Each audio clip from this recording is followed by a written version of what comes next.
Welcome lads and lads, welcome back to the King's Catalogue, where today I wanted to review a game that's been put on Game Pass recently. This game is called Merge and Blade, which is a brand new game added to Game Pass. It's not actually brand new. I think it's about 4 years old, 3 years old, but they did recently put it on Game Pass, so I thought I'd give it a little review. This game is okay. I think the best way to describe this game is a very, very mid game. It's a connect 3 game where every time you connect 3 in a row, your troop gets a higher level. And this game, you know, the idea is alright, the execution's but the game just really does end up lacking a lot of substance. And there's a few problems with it. I just found the game to be quite boring in general. You know, it's quite a fun idea for a few rounds, but then they don't really innovate much in the actual game. So it ends up being a whole lot of the same shit. And this game to me really does just lack substance. There's not really much to it. It is just to connect 3 in a row, get a higher level character, do that again, get a higher level character. And yeah, there was some things that were really annoying. Like every time I needed 3 in a row, it would somehow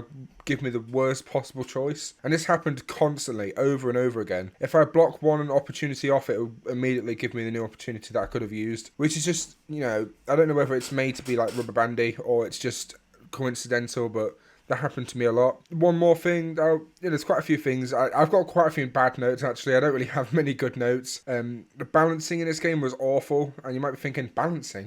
What do you mean? Well, the balancing of the actual troops. The troops' levels were very fluky. The best example is you get a barbarian, right? So this barbarian's pretty good. I'd use the barbarians like a lot. And then you connect 3 barbarians in a row, which is a very, very good set of troops to have.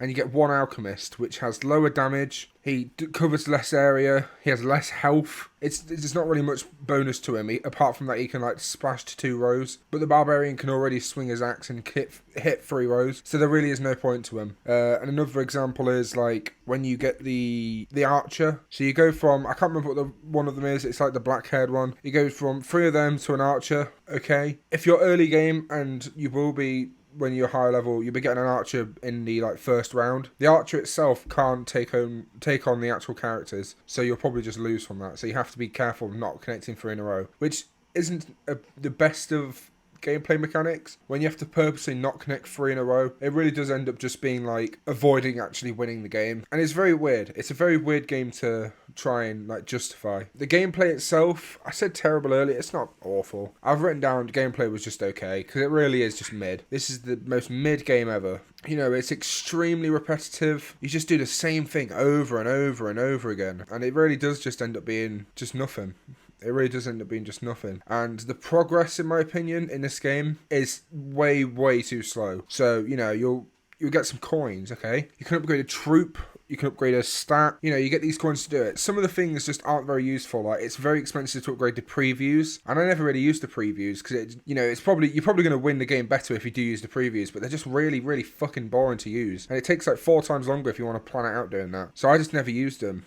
I really just really did not care. Especially because you don't have enough to do it like every round. So you really just gotta I think you just don't use them. And they were very expensive, and the game encouraged you to upgrade it a lot. I never really did, to be honest with you. It was kind of a waste of an upgrade. You know, if you can get an extra turn for the same price, why the hell would you upgrade a preview? You can get an extra 2 troops. And another problem I had was the upgrading the characters. It was just... It got really expensive.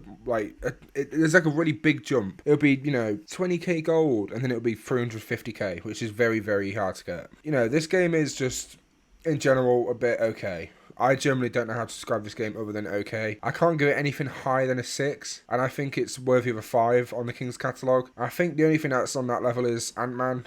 I think that's the only thing I actually have it at the same level. It was, you know, it wasn't an awful experience. When I was playing it, I was kind of enjoying it, but I was also doing other stuff at the same time. So, I don't know. I feel like it's unfair to put it higher than a 6. So, a 5 out of 10. On the King's Catalogue. Thank you for watching. Remember to like and subscribe. If you enjoyed this video, there's plenty more like it. And yeah, that's it from me. See ya.